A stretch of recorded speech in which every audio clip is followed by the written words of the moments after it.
Same destination, same dates, same hotel. One traveler pays $2,000. The other pays $400. The difference isn't luck or income.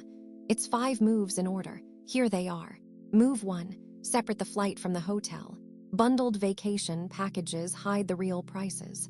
Price them apart, and you instantly see the fat. Move 2, pay the flight with points. If you've been earning transferable points, a $400 flight can drop to near zero. That alone cuts the trip by a third. Move 3, book the flight midweek. Tuesday and Wednesday departures are consistently cheaper. Move 4, the hotel. Use a card that earns hotel points and always check the direct rate. It's often cheaper than the booking site. Move 5, kill the on-the-ground fees. Foreign transaction, bad currency exchange, ATM charges. That's easily $100 back. Stack all 5, and a $2,000 trip becomes about $400 out of pocket. You don't need all 5. Even 3 cuts a trip in half.